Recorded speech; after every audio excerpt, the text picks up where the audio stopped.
Bienvenida o bienvenido a este Deep Dive.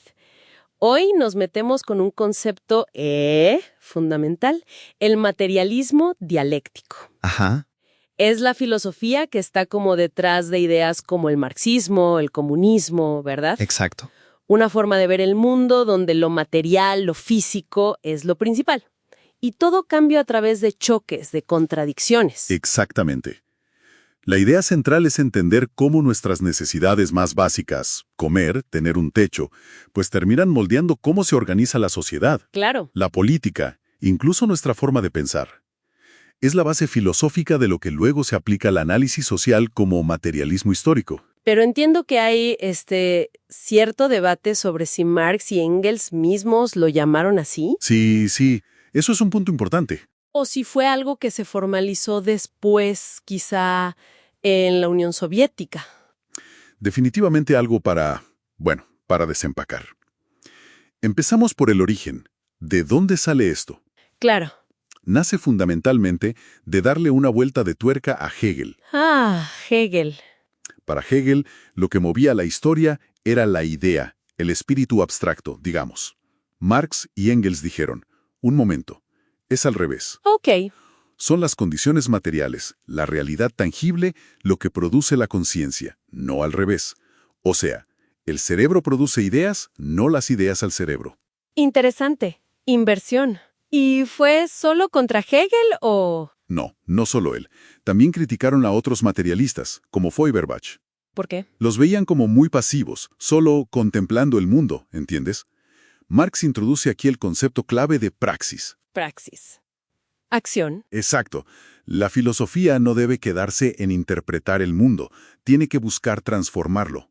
Una idea, dice Marx, se convierte en una fuerza material cuando prende en las masas, cuando impulsa la acción. Ahí está la conexión con la acción, con la política, claro. Entonces, esta filosofía no es solo descriptiva, sino que propone una especie de motor del cambio. Esas son las famosas leyes dialécticas. Así es. Se suelen resumir en 3 ideas principales que intentarían explicar cómo se da ese cambio constante. A ver. La primera es la unidad y lucha de contrarios. Dice que todo, absolutamente todo, contiene fuerzas opuestas en su interior. ¿Cómo qué, por ejemplo? Pues piensa en atracción y repulsión en física, o aplicado a la sociedad, la tensión entre clases con intereses opuestos, burguesía y proletariado, por ejemplo. Ese conflicto interno es lo que impulsa el movimiento y la transformación. La transición de cantidad a calidad. Esta sugiere que los cambios pequeños, graduales, cuantitativos, se van acumulando. Poco a poco. Exacto, poco a poco, hasta que en un punto crítico provocan un cambio radical, un salto cualitativo. El ejemplo clásico es el agua, ¿no? Ese mismo. La calientas grado a grado, eso es cantidad. Pero al llegar a 100 grados, ¡boom!, cambia de estado, se vuelve vapor, calidad. Ya. Llevado a lo social, esto justifica la idea de que la acumulación de tensiones puede llevar a una revolución, un cambio drástico, en lugar de solo reformas paulatinas. ¿Entendido? Acumulación que lleva a un quiebre, a un salto. Y la última, suena un poco enigmática. Negación de la negación. Sí, es quizás la más abstracta. Bueno, intenta describir el desarrollo como una especie de espiral ascendente. Una etapa, la tesis, es superada o negada por su opuesta, la antítesis. Ok, luego, esta segunda etapa es a su vez negada por una tercera, la síntesis, que supera a las anteriores pero, ojo, conserva elementos de ambas en un nivel superior. A ver si entiendo. Como la semilla que se vuelve planta y luego da más semillas. Esa es una buena analogía. La semilla, tesis, se convierte en planta antítesis, niega la semilla. La planta produce más semillas, síntesis, negando la planta individual, pero llevando el potencial de semilla a un nuevo ciclo, a un nivel más complejo, digamos. Vale. Una espiral de progreso, a través de la superación. ¿Y cómo aterrizan estas leyes más abstractas en el análisis concreto de la sociedad? Ahí entra el materialismo histórico. Aplica estas ideas dialécticas a la historia humana. La tesis central es la relación entre base y superestructura. Base y superestructura, sí, eso suena clave. La base es la economía.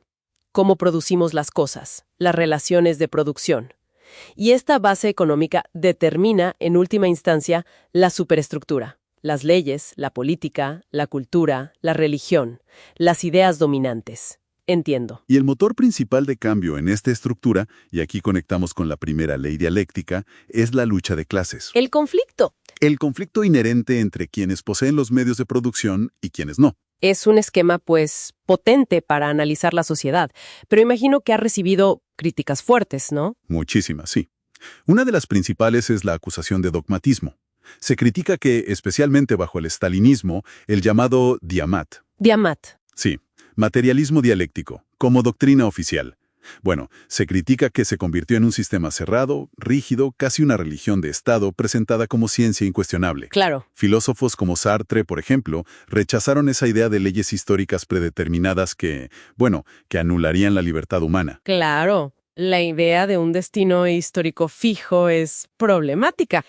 ¿Qué otras críticas hay? Mencionamos al principio la duda sobre la autoría. Exacto. Hay un debate académico serio sobre si Marx y Engels formularon explícitamente el materialismo dialéctico como un sistema cerrado con estas tres leyes, O si fue algo posterior. o si eso fue una codificación y sistematización posterior, ¿sí? Particularmente de Engels en algunas obras, y luego consolidada en la tradición soviética. Las ideas dialécticas están en Marx, sin duda, pero la formalización, bueno, es materia de discusión. ¿Y desde la filosofía misma hay cuestionamientos? ¿A la mezcla? Sí, también. Por ejemplo, críticos como el economista Ludwig von Mises plantearon una incoherencia filosófica fundamental. ¿En qué sentido? Argumentaban que la dialéctica de Hegel era idealista, pensada para el movimiento de las ideas, y que intentar mezclarla a la fuerza con una visión materialista del mundo era, pues, contradictorio en sus propios términos. Entendido. Críticas serias, entonces. Rigidez, origen, coherencia. Sin embargo, más allá de las críticas, su impacto histórico es innegable. Absolutamente.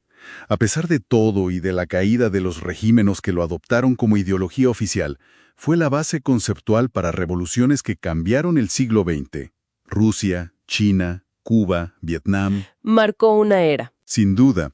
Y en el mundo académico, más allá del marxismo político, herramientas conceptuales derivadas de él, como el análisis de clases, la importancia de la economía en cómo se forma la sociedad o la crítica de las ideologías, pues siguen siendo muy influyentes en sociología, historia, estudios culturales. Entonces, resumiendo un poco este deep dive, el materialismo dialéctico se presenta como un marco poderoso para entender el cambio, ¿no? Enfocándose en el conflicto interno y las condiciones materiales como motores de la historia. Sí, y una filosofía que, desde su origen con la praxis, nació para la acción. Pero, al mismo tiempo, es una filosofía con un legado. Complejo. Muy complejo. Carga con el peso de su potencial dogmatismo, las controversias sobre su formulación original, su coherencia y, claro, su asociación histórica con regímenes autoritarios. Entonces es una herramienta analítica que puede ser útil, pero Pero que requiere una mirada crítica sobre su historia y sus posibles rigideces. Hay que usarla con cuidado, digamos. Y para reflexionar, quizás dejamos esta pregunta abierta. Más allá de su uso político histórico y las polémicas, ¿qué valor podría tener hoy analizar las contradicciones internas, esas tensiones, esos conflictos inherentes de nuestros propios sistemas sociales, económicos, incluso tecnológicos? Claro, para intentar comprender hacia dónde podrían estar evolucionando, ¿no? Es una pregunta interesante para seguir pensando.